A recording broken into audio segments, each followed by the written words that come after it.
Sejam bem-vindos a mais um culto de celebração ao nosso Deus. E eu quero convidar você a, junto conosco, a entrarmos no Santíssimo Lugar com ações de graça em consagração ao Senhor. Então não se deixe se distrair porque você está participando do culto através de uma tela. Não permita que isso tire de você o foco. Nós estamos aqui para cultuar ao nosso Deus. E nós queremos começar esse culto como sempre fazemos nessa casa, com oração. Então feche os seus olhos e se consagre ao Senhor. Peça que Ele te ajude a se concentrar nisso que nós vamos fazer em unidade agora. E não permita que Satanás tire você desse lugar de adoração, amém? Deus, em nome de Jesus, nós estamos aqui pedindo que pela Tua misericórdia, o Senhor receba a adoração que vamos render a Ti nesse momento. Nós consagramos a Ti as nossas sensações, nós consagramos a Ti a nossa atenção, nós consagramos a Ti todo o nosso sistema para que tudo em nós louve ao Senhor. E que o Senhor receba o nosso sacrifício como incenso suave, em nome de Jesus. Recebe, Senhor, o nosso culto de gratidão ao Senhor. Recebe o nosso sacrifício de louvor a Ti. Recebe as ofertas que Te entregaremos. Recebe, Senhor, a palavra que vai ser liberada em nome de Jesus. E que todo esse culto cumpra o Teu propósito. Que todo esse culto chegue ao Senhor como uma oferta boa, uma oferta agradável, em nome de Jesus. Assim nós te oramos e te agradecemos porque o Senhor é bom, porque o Senhor é o nosso Deus, o Senhor é o Deus dos nossos antepassados, o Senhor tem sido bom e fiel para nós. Em nome de Jesus, nós te amamos e te adoramos, Senhor. Ao Rei dos Reis consagro tudo o que sou, de gratos louvores transborda o meu coração. A minha vida eu entrego nas Tuas mãos, meu Senhor, pra Te exaltar com todo o meu amor. Eu Te louvarei conforme a Tua justiça e cantarei louvores, pois Tu és Altíssimo. Celebrarei a Ti, ó Deus, com meu viver. Cantarei, contarei as Tuas obras. Por Tuas mãos foram criados terra, céu e mar e todo ser que neles há. Toda a terra celebra a Ti com cânticos de júbilo, pois Tu és o Deus Criador.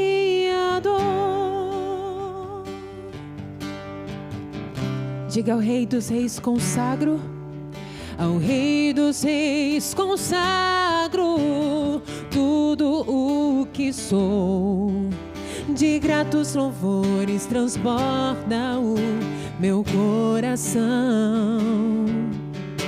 A minha vida eu entrego nas Tuas mãos, meu Senhor, pra Te exaltar com todo o meu amor. Eu Te louvarei conforme a Tua justiça e cantarei louvores, pois Tu és Altíssimo. Celebrarei a Ti, ó Deus, com meu viver.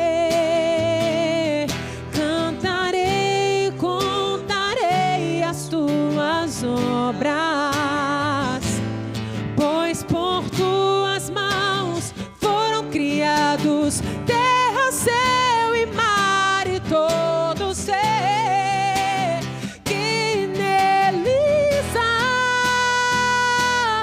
Toda a terra celebra a Ti com cânticos de júbilo, pois Tu és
Celebrarei a Ti, ó Deus, com meu viver.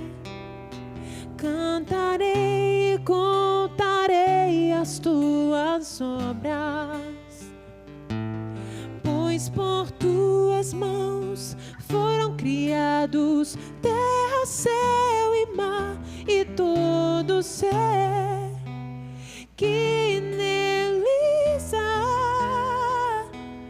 Toda a terra celebra a Ti com cânticos de júbilo, pois Tu és o Deus Criador. Aleluia. Aleluia. Vamos agora entrar no momento das ofertas. Queria rapidamente ler um texto com você. O texto está lá em 1 Pedro, capítulo 5, no versículo 7, diz assim: lance sobre ele toda a vossa ansiedade, porque ele tem cuidado de vós. Pedro está falando aqui nesse texto, num tempo onde o mal, ele estava vindo à tona, onde as provações estavam vindo à tona. E ele estava falando aqui nesse tempo ruim, esse tempo que sobreviria sobre o povo. Só que esse versículo, na verdade, ele é um convite amoroso. Pedro está nos lembrando aqui nesse texto de que existe sim um fardo, existe sim uma dor, uma luta, mas Deus nos chamou para carregarmos essa dor, esse peso junto com Ele. Ele nos chamou para não carregar todo esse peso sozinho. Sabe, ansiedades, medos, pressões, incertezas, tudo isso faz parte da nossa vida. Mas essas coisas não foram feitas para permanecerem em nossas vidas. Tudo que a gente precisa é lançar sobre Ele. E lançar aqui nesse texto está falando sobre tirar com as próprias mãos. Está falando entregar de forma definitiva. Sabe, quando a gente coloca uma coisa diante de Deus, mas a gente vai lá e pega de volta aquilo. Não é isso que esse texto está dizendo. Esse texto está dizendo, é preciso que nós confiemos em Deus e nós vamos entregar para Ele tudo isso que está dentro de nós, porque Ele tem cuidado de vós. A Bíblia não diz que Ele teve cuidado ou que Ele vai ter cuidado de nós. A Bíblia diz que Ele tem cuidado de vós. A ansiedade, ela perde força quando a gente entrega para Deus. Os medos perdem a força quando nós o entregamos para Deus. Para mim, o maior símbolo de oferta na Bíblia é o sacrifício de Jesus, porque Deus deu o Filho dele, e por causa dessa oferta de amor que Deus deu, nós hoje podemos desfrutar de intimidade com Ele, nós podemos acessar a Ele.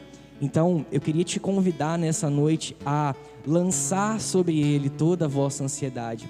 O convite de Jesus para nós é entregar para Ele as nossas finanças, os nossos medos, os nossos pecados, as nossas inseguranças. Porque quando a gente entregar na mão dEle e de fato deixar que Ele assuma o controle das nossas vidas, o milagre vai acontecer na minha vida e na sua vida. Amém? Vai estar aparecendo aqui na sua tela os dados que você pode efetuar o seu pagamento, o seu Pix, a sua oferta. Enquanto isso, nós vamos adorar ao Senhor. Fique livre, oferte para Ele aquilo que você está entendendo, aquilo que Ele está te falando nesse momento. Amém?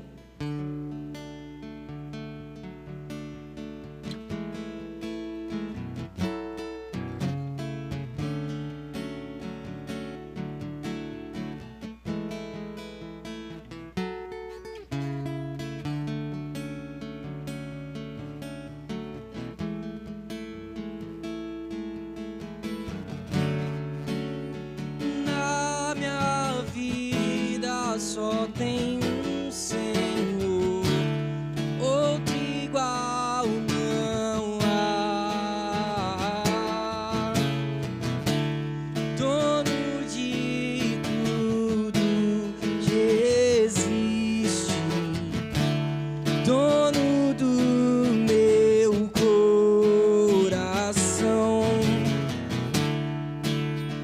Na minha vida só tem um Senhor, outro igual não há. Dono de tudo que existe, dono do meu coração, com todo o meu coração, com toda a força que há em mim, minha vida inteira pra te conhecer. Meu interior persegue o seu, te seguirei até o fim. Todos os meus dias são pra ti. Com todo o meu coração, com toda a força que há em mim, minha vida inteira pra te conhecer. Meu interior persegue o seu, te seguirei até o fim. Todos os meus dias são pra ti.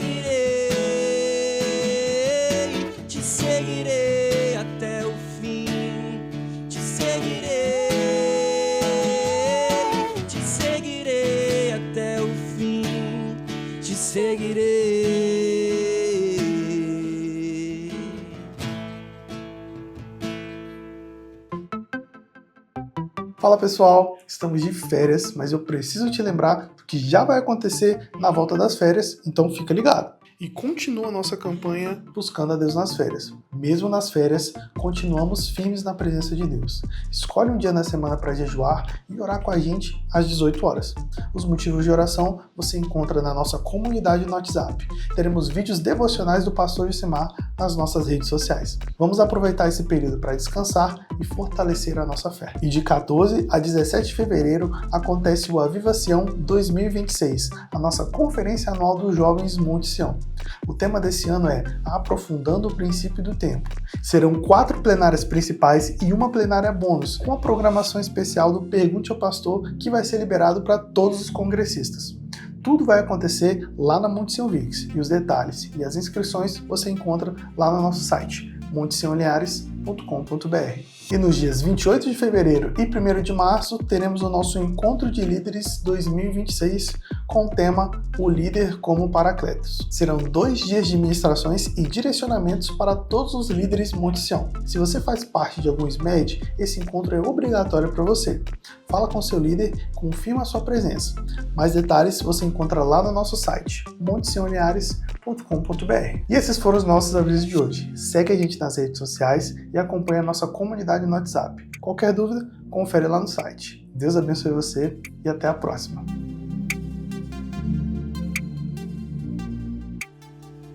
Vamos orar pelo preletor dessa noite. Estenda suas mãos.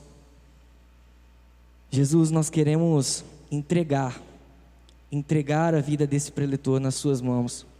Nós clamamos, Pai, nós queremos receber uma palavra que vem diretamente do trono, diretamente do Senhor, Abba. Então dribla as emoções dele, dribla, Pai, tudo aquilo que ele acha que está certo, aquilo que ele acha que é o melhor, e traz, Pai, a tua verdade, a tua palavra para nós, específica para nós, em nome de Jesus. Amém. Amém, amém. Oh meu Deus, aleluia. Que bom que você está aí. Eu estou do lado de cá torcendo para que você ainda esteja aproveitando o restinho das férias. Estou torcendo para que você tenha curtido bastante as crianças durante essas férias. E uma notícia que eu sei que vocês gostam é que no domingo que vem a gente já volta com os nossos cultos online, ao vivo. Os nossos cultos durante as férias são no modelo só para o online, não está ao vivo, povão. não está participando, porque a gente liberou o pessoal da multimídia para as férias também. Mas domingo que vem a gente volta com o culto ao vivo. E eu queria desafiar você para, nesse ano de 2026, você participar de forma mais efetiva do nosso culto online.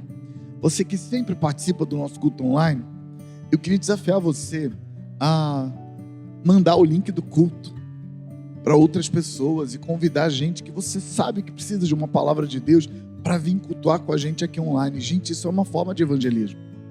E eu sei, todos os crentes podem fazer isso, mesmo quem não cultua online. Mas eu acho que é muito mais fácil para você, que constantemente cultua online, que você envie o link do culto para alguém. Tá bom? Então não perde não. Eu tenho uma palavra de Deus para você. No primeiro culto dessa série, quando a gente começou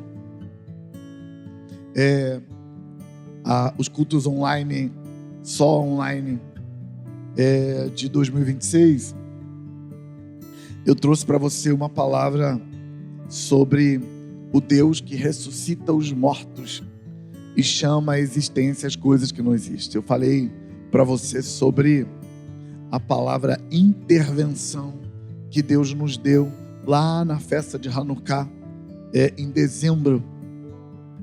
E hoje eu queria trazer uma palavra que é de certa forma uma continuação daquela palavra. Eu queria continuar falando sobre ressurreição. E por que falar sobre ressurreição é tão importante? Porque se Deus está falando de intervenção, e se Deus está falando que Ele vai colocar a mão dele, a mão forte e poderosa, que Ele vai intervir com a clareza do meio-dia, que Ele vai mudar as circunstâncias, Ele vai trazer socorro para você. Olhar para uma ressurreição é o melhor caminho para a gente construir fé. Sabe, quando alguém morre, a gente não imagina que vai ter jeito, a gente não imagina que vai ter solução. Quando alguém morre, a gente simplesmente para. Sabe, quando alguém diz para o médico que a pessoa que ele está cuidando morreu, a única coisa que o médico faz é anotar a hora da morte. Só isso, mais nada. Mas Deus não é assim. Deus não está limitado. Ele é de fato o Deus que ressuscita os mortos e chama à existência as coisas que não existem. E como Deus estava em Jesus, eu queria ler sobre uma ressurreição bíblica, uma das ressurreições mais fantásticas da Bíblia, que é a ressurreição que está em Lucas capítulo 7. Eu quero ler com você Lucas 7, de 11 a 17. Pouco depois, Jesus foi para uma cidade chamada Naim, e os seus discípulos e numerosa multidão iam com ele. Versículo 12: ao aproximar-se do portão da cidade, eis que saía o enterro do filho único de uma viúva. Guarde isso: o enterro do filho único de uma viúva, e grande multidão da cidade ia com ela. Ao vê-la, versículo 13, o Senhor se compadeceu dela e lhe disse: não chore. Versículo 14, chegando-se, tocou no caixão, que na verdade não era um caixão. Essa palavra caixão está adaptada para a nossa linguagem. Eles carregavam os mortos num pano branco. Acho que no Brasil a gente chama aquele pano branco de esquife. Não era um caixão realmente como a gente conhece. Jesus tocou no caixão, e os que estavam carregando pararam porque Jesus tocou.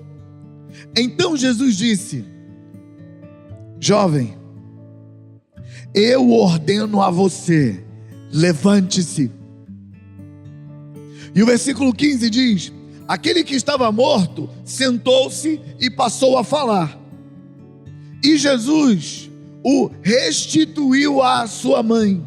E todos ficaram possuídos de temor e glorificaram a Deus, dizendo: grande profeta se levantou entre nós, Deus visitou o seu povo. E essa notícia, versículo 17, a respeito de Jesus, se espalhou por toda a Judéia e por toda aquela região. Eu quero chamar sua atenção para como uma ressurreição impressiona.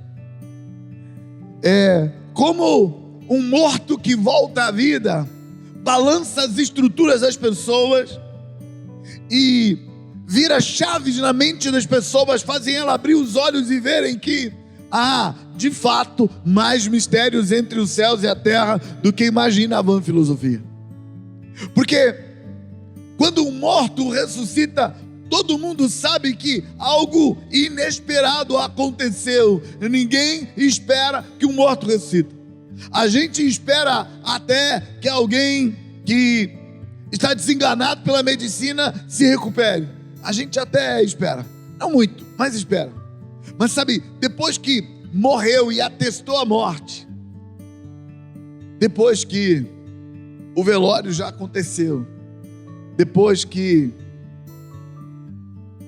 as pessoas já saíram em cortejo fúnebre para colocar o morto no cemitério, ninguém espera que o morto viva de novo.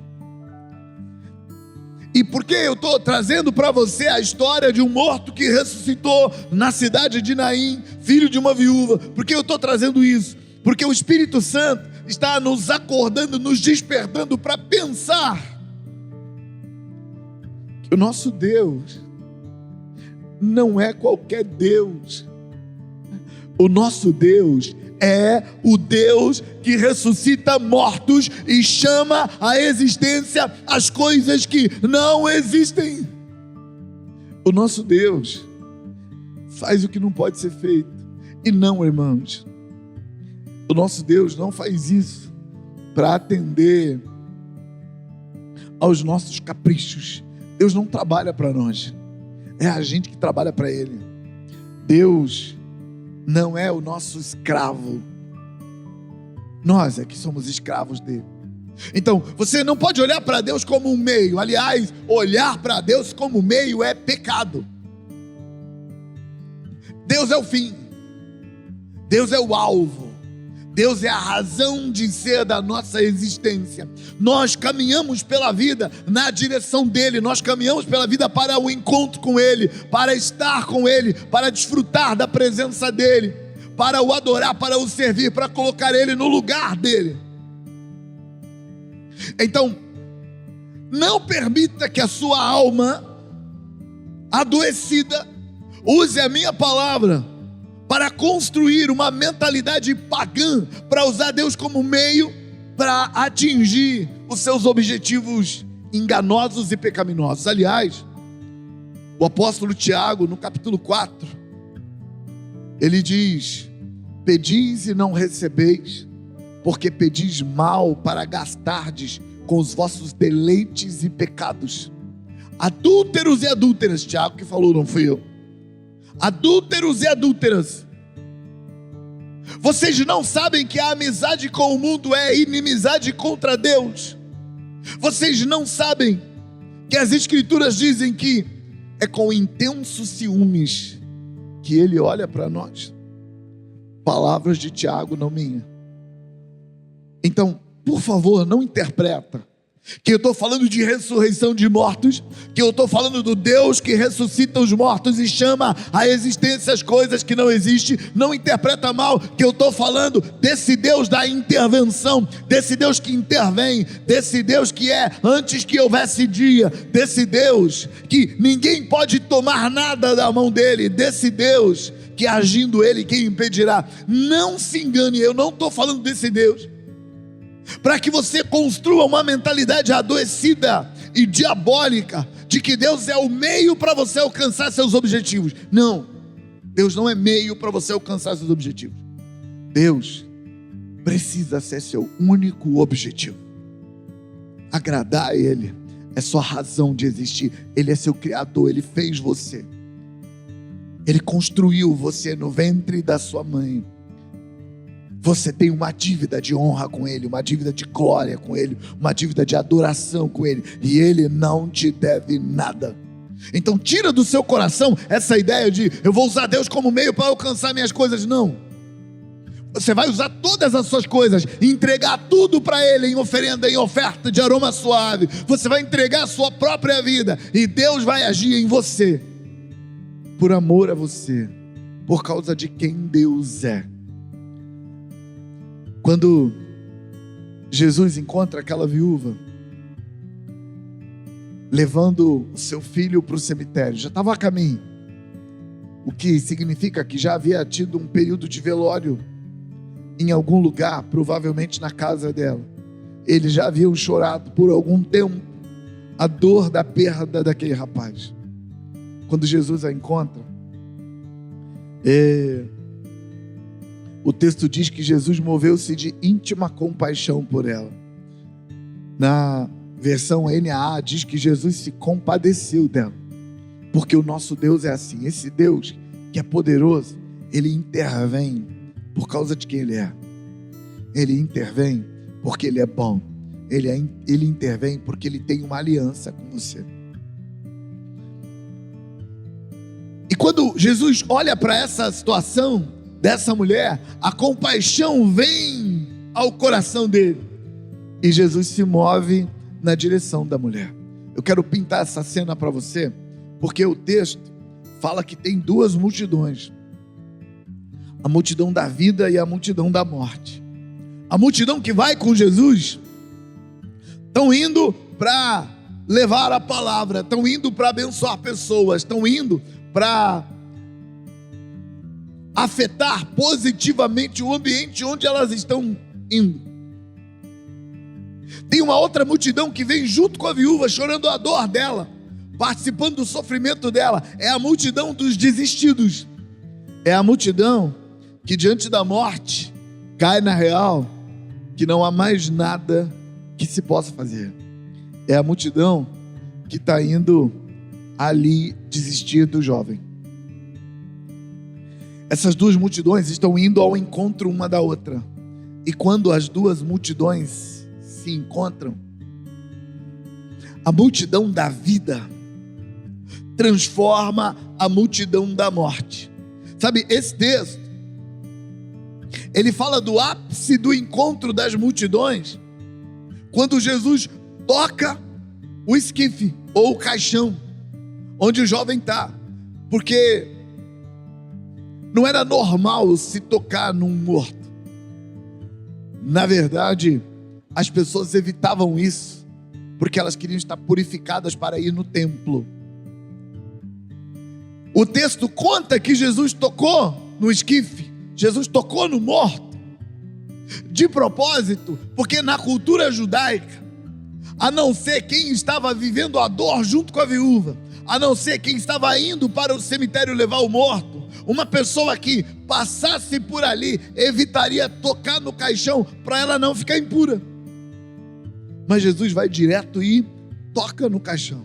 A multidão da vida toca a multidão da morte. E sabe, uma filosofia judaica que é a filosofia presente, quando a gente pensa que não pode tocar no caixão, era a crença de que quando uma coisa pura toca numa coisa impura, a coisa impura passa a sua impureza para a coisa pura. E Jesus muda tudo isso. Jesus trouxe um poder da ressurreição para nós. E sabe o que o poder da ressurreição faz? Quando uma coisa pura toca uma coisa impura, a coisa impura fica pura, porque a coisa pura tocou na coisa impura. Jesus toca o caixão, e em vez da morte que estava lá passar para ele, a vida que estava nele passou para o caixão. A multidão cheia de vida toca e se mistura com a multidão cheia de morte, e em vez de a morte passar para a multidão que estava viva, a vida passou para a multidão que estava morta, e tudo mudou. Isso, gente, É a cena que define a intervenção do Deus que ressuscita mortos e chama à existência as coisas que não existem. Sabe, essa palavra Deus está trazendo para nós, a palavra intervenção, para ajudar a gente a sair da nossa desistência. Por quê? Porque pensa na situação dessa viúva. Ela estava na desistência em forma de gente.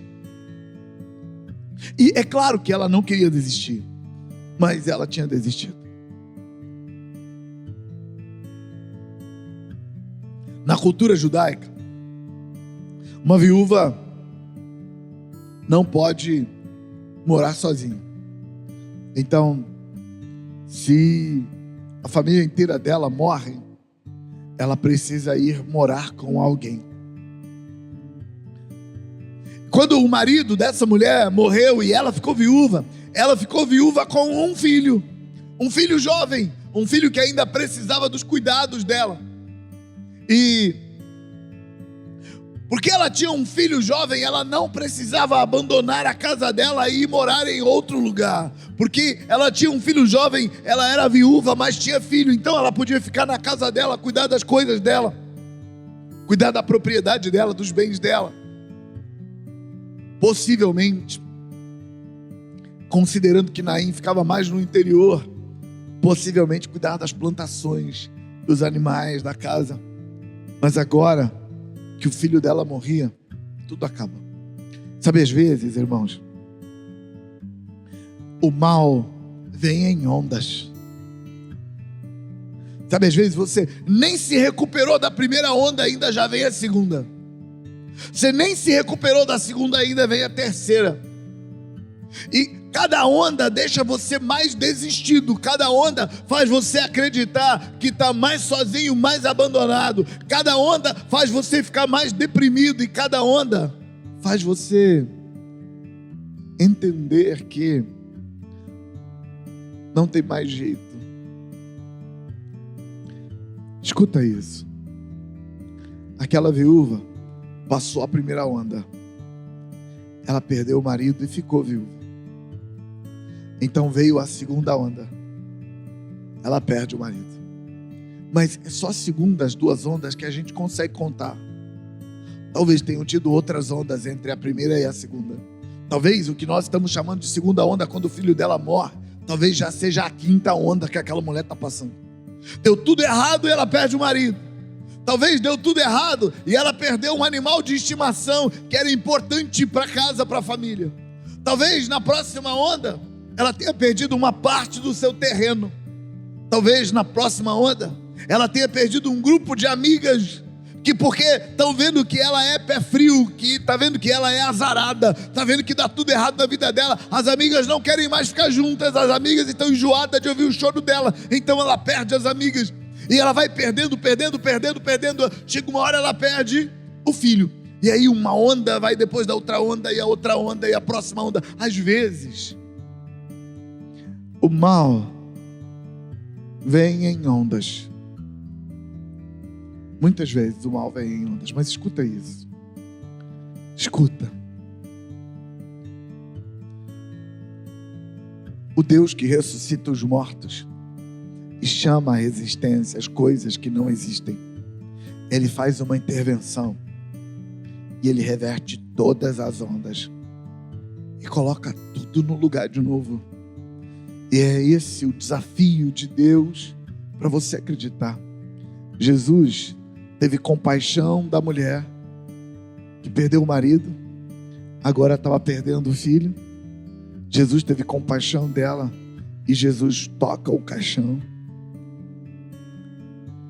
E antes de tocar o caixão, ele falou para a mulher assim: mulher, não chore. E muita gente tem usado esse texto para dizer que desabafar não é importante. Desabafar, irmãos, é muito importante. É bíblica essa ideia. Então Jesus não está repreendendo o choro do desabafo. E Jesus nem está repreendendo. O sentido dessa frase de Jesus, não chore, é: a partir de hoje, seu choro acabou. Porque o choro pode durar uma noite, mas a alegria vem pela manhã. Uma vez que a manhã chegou, não precisa chorar mais. O que Jesus está dizendo para essa mulher quando ele diz não chore é: a partir de hoje, você não tem mais necessidade de chorar. Hoje é o dia da intervenção. Houve uma longa noite de sofrimento na sua vida, mas o dia amanheceu. Deus chegou. Deus fez a intervenção. A solução veio. A glória de Deus operou.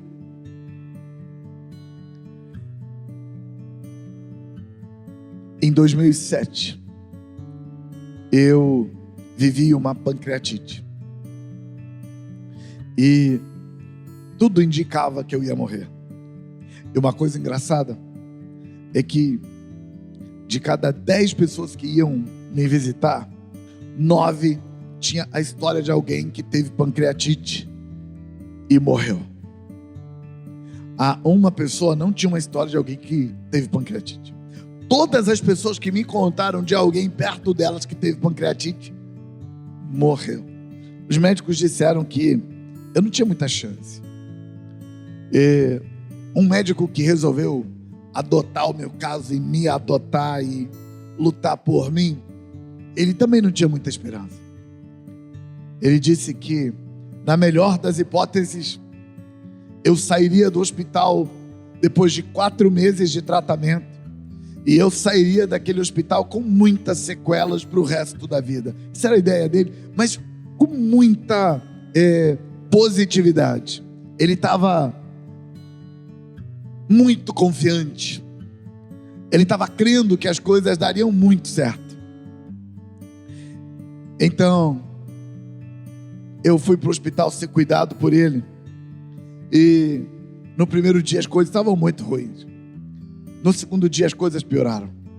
Eu tomava remédios fortíssimos para dor, porque as coisas não estavam melhorando. E antibióticos fortíssimos para tentar vencer bactérias diferentes que estavam atacando. Terceiro dia piorou, quarto dia piorou, quinto dia piorou. Eu ia vendo a cada dia que piorava no rosto do doutor que estava me acompanhando, uma sensação de desesperança se instalando. Ele era tarimbado já, com muita experiência. Então eu penso que esse tipo de coisa não mexia muito com ele, mas a resistência dele já estava acabando. Ele tinha muitas palavras de esperança para mim, mas eu lia no rosto dele, na expressão corporal, que ele não acreditava mais nas suas palavras. As coisas foram piorando. No 10º dia, no meio da madrugada, enquanto eu dormia, eu fui acordado por um sussurro no meu ouvido. Eu ouvi um sussurro suave, como alguém que estava me acordando, mas sem querer assustar. Era um sussurro de alguém que tenta acordar o outro, mas vai falando sussurrado, baixinho. E aquele sussurro foi apenas uma frase. Naquele sussurro, a pessoa me disse: eles chegaram. Quando eu ouvi eles chegaram em forma de sussurro, eu acordei tomado de uma alegria fenomenal. Eu fui tomado de uma alegria sobrenatural e eu comecei a orar em línguas e a adorar a Deus. Eu não estava muito no controle. Minha mente racional me dizia que podia ser efeito de um remédio forte para dor que eu tomava. Tramal, acho que era o nome do remédio. E aquele remédio dava uma mexida com a cabeça. Eu fiquei pensando que aquela alegria toda podia ser Tramal, mas eu já tinha experiência com Deus para saber que a adoração a Deus é verdadeira com Tramal ou sem Tramal. Então eu entrei adentro, madrugada adentro, adorando e louvando a Deus e falando em línguas e clamando ao Senhor. Mas gente, eu fui tomado de tanta alegria que nem tinha pedido. Eu não pedi a Deus para me curar naquela madrugada. Eu estava tão embriagado pela glória de Deus que eu só adorava, eu só falava em línguas, e aquilo parece que não acabava. Lá pelas 6 da manhã, eu senti que aquela energia reduziu, e eu acalmei e dormi de novo. E aí, lá pelas 8 horas da manhã, o doutor Antônio entrou no meu quarto, e quando ele olhou para mim, havia uma enfermeira aplicando medicamento, e de olhar para mim da porta, ele já falou assim: olha, você está melhor, vamos pedir exames para ver o que está acontecendo aí. De me olhar, ele já viu que eu estava melhor. E aí, as esperanças dele se reacenderam, os exames deram conta de que as minhas plaquetas estavam subindo, e todos os exames indicaram que eu estava melhorando de forma incontestável. E no 19º dia de internação, eu saí daquele hospital. Não tive sequelas. O doutor me acompanhou por anos, na expectativa de que logo, logo eu desenvolveria algumas sequelas daquela recuperação. Mas não ficaram sequelas. Eu me recuperei 100%. E Deus fez um milagre. Mas eu estou te contando essa história só para te lembrar que no 10º dia, eu ouvi Deus dizendo: eles chegaram. Eles chegaram significa a mesma coisa que intervenção. A intervenção chegou. A hora de mudar a história chegou. A hora de mudar tudo chegou.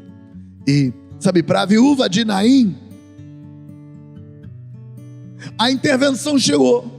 Depois de uma onda, 2 ondas, 3 ondas, 4 ondas, 5 ondas de sofrimento, tirando a esperança, roubando a fé, trazendo tristeza, trazendo desespero e desistência de si mesmo e da fé,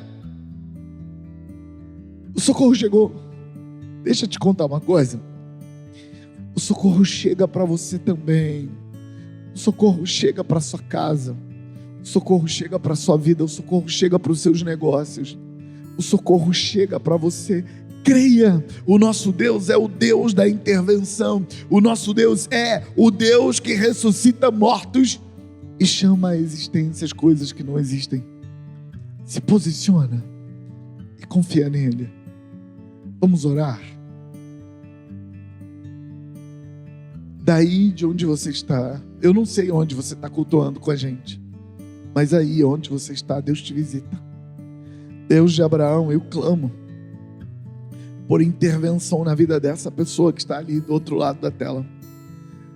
Eu clamo por intervenção na vida dessa família que cultua juntos ali do outro lado da tela. Eu clamo para que o Senhor acorde a fé, acorde a esperança, acorde a decisão de se levantar, desembainhar espadas e lutar contra o mal, sabendo que Deus é Deus, sabendo que Deus cuida, sabendo que Deus protege, sabendo que o Senhor tem uma aliança conosco e que o Senhor cuida de nós em tudo.